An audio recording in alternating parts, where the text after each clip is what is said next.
तो माह मुबारक रमज़ान में क्योंकि हम हैं जो कुरान की, हमारे यहाँ है कुरान की वाकई तफसीर, हमारे पास है कुरान की वाकई तफसीर, हमारे पास है कुरान की वाकई तफसीर, इसलिए कि हमारे पास है कुरान के वाकई मुफस्सिर।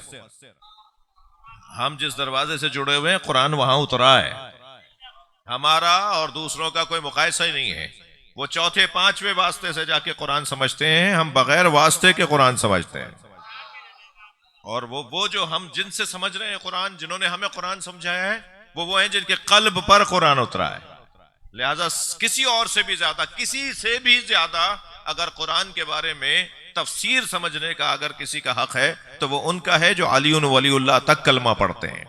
सलवात पढ़ ले मोहम्मद व आले मोहम्मद।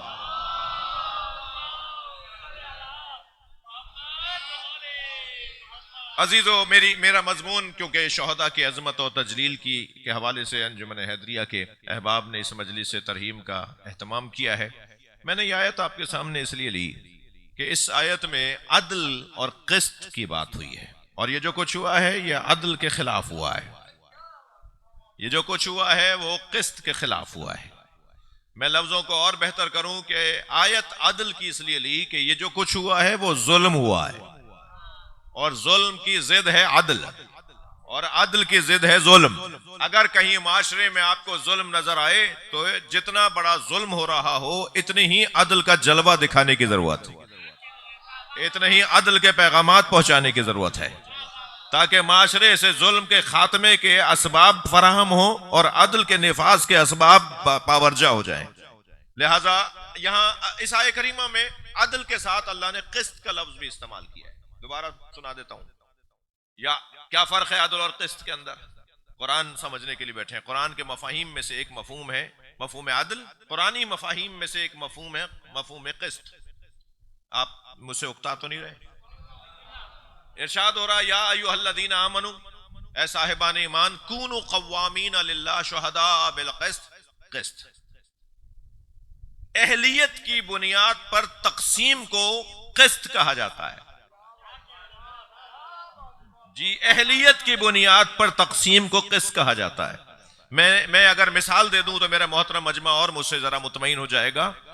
दो भूखे हैं, रोटियां भी दो हैं, अगर एक रोटी एक भूखे को और दूसरी रोटी दूसरे भूखे को दे दी जाए तो यह मुसावात है, क़िस्त नहीं है। यह मुसावात है, बराबर कर दिया दोनों को। लेकिन अल्लाह बराबरी नहीं देखना चाहता, अल्लाह अहलियत की बुनियाद पर फैसले देखना चाहता है। अगर दो भूखे हैं और दो रोटियां हैं तो एक रोटी एक भूखे को और दूसरी रोटी दूसरे भूखे को देना, यह मुसावात है। और क़िस्त और अदल ये होगा कि देखो भूख किसकी कितनी है।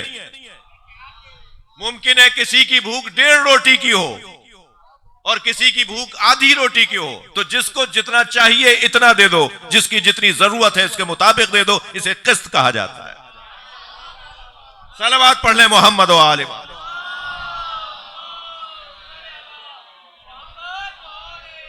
जी, बज़ाहिर बहुत अच्छी उम्र के हामिल हैं, बज़ाहिर बहुत शक्ल सूरत के अच्छे हैं, खानदानी पस मंजर भी शायद बहुत अच्छा है, मगर समझदानी नहीं है, समझदानी नहीं है। बाला खाना उनका खराब है, तो उनको बड़ा बना दिया कौम का, उनको बड़ा बना दिया इलाके का, उनको बड़ा बना दिया खानदान का, उनको बड़ा बना दिया अपने इलाके का, अपनी बिरादरी का। भाई इस बुनियाद पर तो नहीं होगा ना, किसी को बड़ा नहीं बनाया जाएगा ना। जी, जिसका जो मकाम है उसे देना। इसे अब मैं और लफ्जों को बेहतर करता हूं। अदल की क़िस्त की तारीफ मैंने की कि अहलियत, काबिलियत, जरूरत के मुताबिक तकसीम को क़िस्त कहा जाता है।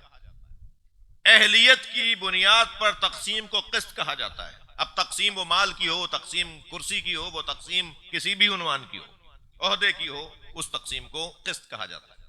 और अदल किसे कहते हैं? अदल हर, अच्छा ये जहन में रहे कि तुअरफुल अशिया बिअज़दादिहा, हर शय अपनी जिद से पहचानी जाती है।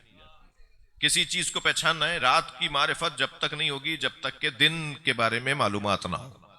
जैसे दिन के बारे में कुछ नहीं पता, वो रात के बारे में कुछ नहीं बता पाएगा। तो हर शय की मारिफत उसकी जिद से मुमकिन है।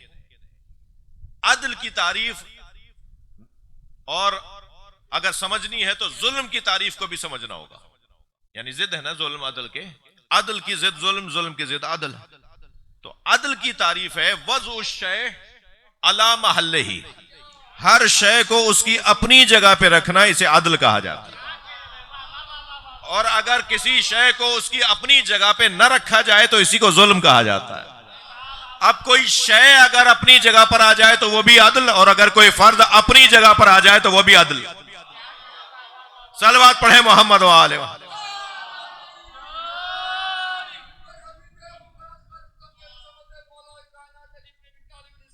बुलंदतर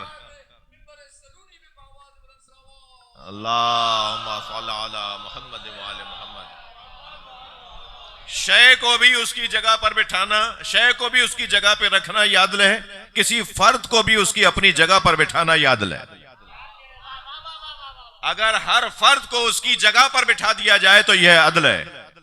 अब अगर उस जगह पर उसे बिठा दिया जाए जो उसकी जगह ही ना हो तो यही जुल्म है। और हम भी 1400 साल से जुल्म के खिलाफ ही मजलिसें कर रहे हैं।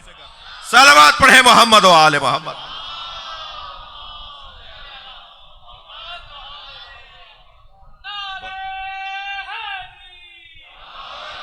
बात बहुत रोशन है मेरे अजीजों।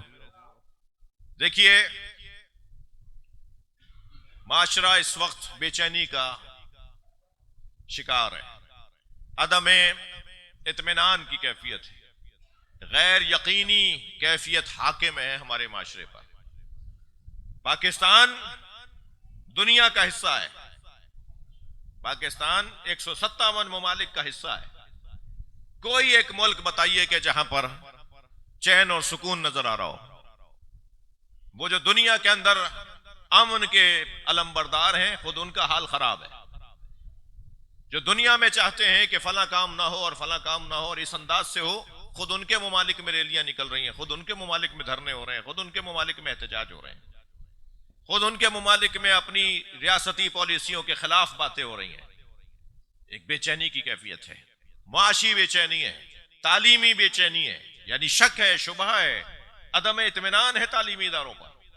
ये हमारे बच्चों को कहीं जहनी अगवागरी का शिकार न कर दें, ये हमारे बच्चों को तालीम के नाम पर कहीं बहका न दें।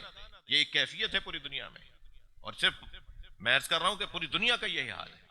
तेजी से अदम इत्मीनान की तरफ माहौल बढ़ रहा है, और ये अदम इत्मीनान और अदम सबात की तरफ जो माहौल हर एतबार से, सियासी इस्तेहकाम कौन से मुल्क के अंदर है जी, जो किसी और मुल्क के अंदर हुकूमत गिराकर अपनी पसंद का फरारी बिठाना चाहते हैं, फरारी इब्ने फरारी, जो अपनी पसंद का फरारी इब्ने फरारी बिठाना चाहते हैं किसी मुल्क में अपनी पसंद का, खुद अपने उनके मुल्क में क्या हाल हो रहा है, उनके अपने मुल्क में उनके साथ कौन सा लोग मुतमईन है उनकी रियासत से और उनकी हुकूमत से। लिहाजा जो दावेदार भी हैं कि हम बेहतरी लाना चाहते हैं, हम अमन अमान लाना चाहते हैं, हम ये करना चाहते हैं, वो करना चाहते हैं, वो खुद उसका शिकार है। ये सब क्यों है ऐसा, ये क्यों हो रहा है ऐसा? इसकी बहुत बड़ी वजह जुल्म है, जुल्म है सबसे बड़ी वजह इसकी। यानी जिसका जो हक है उसे वो हक ना देना, ये कम से कम तारीफ जुल्म की, इसकी वजह से पूरी दुनिया अदम इत्मीनान का शिकार है। जब तक ये कैफियत खत्म नहीं होगी, ये कैफियत तब्दील नहीं होगी, उस वक्त तक ये कैफियत यानी जुल्म की कैफियत, अदम इत्मीनान की कैफियत, बेचैनी की कैफियत बढ़ती चली जाएगी। मगर अजीजान गिरामी, इन तमाम बेचैनों में तवज्जो, इन तमाम बेचैनों में एक सोच रखने वालों को एक चैन है, और वो सोच है महदवियत की सोच, वो सोच है इमाम मेहदी की सोच।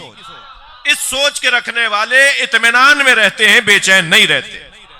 सलवात पढ़े मोहम्मद व आली मोहम्मद पर।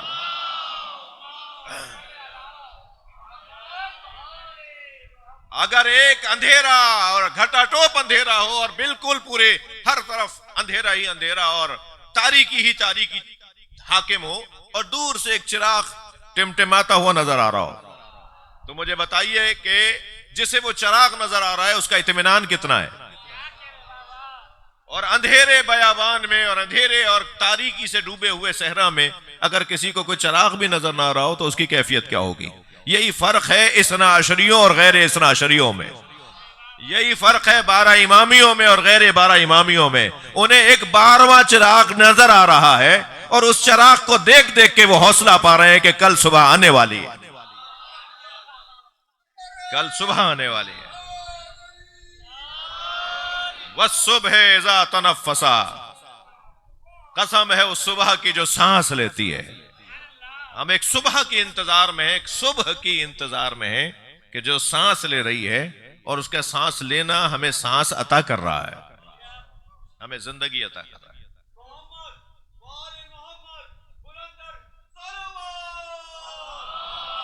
अल्लाहुम्मा सल्ली अला मुहम्मद व आले मुहम्मद।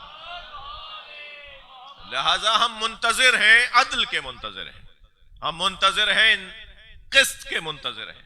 हम दर हकीकत इंतजार कर रहे हैं उस वजूद का, और उसका इंतजार हमें हौसला दे रहा है, हमें जवानी दे रहा है, हमें ताजगी अता कर रहा है। अली इब्ने यक़तीन, यक़तीन अपने बेटे अली से कहते हैं, यक़तीन है गैर शिया, अली हैं अहले बैत के चाहने वाले शिया, यानी बेटा अहले बैत का चाहने वाला है, अब्बा अहले बैत का चाहने वाला नहीं है, ऐसा ही है। तो यक़तीन अपने बेटे अली से कहते हैं कि तुम्हारे आइम्मा ने बताया क्यों नहीं कि मेहदी कब आएंगे। मैं अपने अल्फाज में कहूं, हमारा बच्चा जवानी सवाल कर सकता है कि हजरत के ज़ुहूर की तारीख पता क्यों नहीं है। यानी फर्ज करें कि अगर तय हो जाए कि फला तारीख को हजरत आ रहे हैं तो बहुत ही एहतमाम हो ना, बहुत ही इंतजाम हो। जैसे जैसे तारीख करीब आती जाती है ऐसे ऐसे एहतमाम इंतजाम, महफिलों मजलिसों का, मुहर्रम करीब आ रहा है तो तैयारियां, ऐसे ही है ना। तो अगर बता दिया गया होता कि फला तारीख को हजरत का ज़ुहूर होगा तो ज्यादा बेहतर नहीं था। ये सवाल किया है बाप ने बेटे से।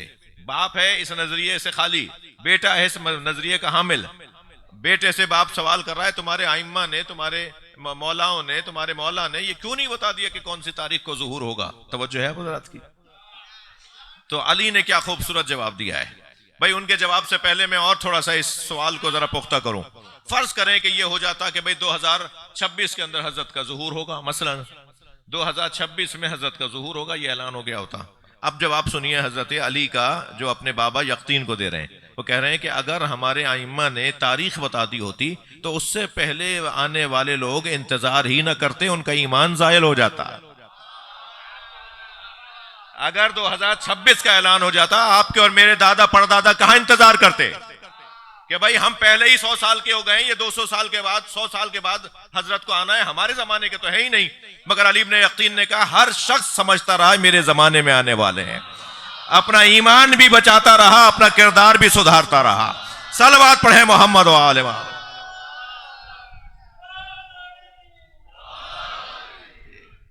हम इस वक्त मुंतजिर हैं, एक अदल के इंतजार में हैं, इंसाफ के इंतजार में हैं, और बस इस चिराग से और इस रोशनी से जुड़े रहना ही तशय्यो है। छोड़ दीजिए उन लोगों को जो हमारे लिए उल्टी सीधी बातें करते हैं, दिल आजारी की बातें करते हैं, चुटकियां भरते हैं, हमें हमारा मजाक बनाते हैं, हमारी तौहीन करते हैं। छोड़ दीजिए जी।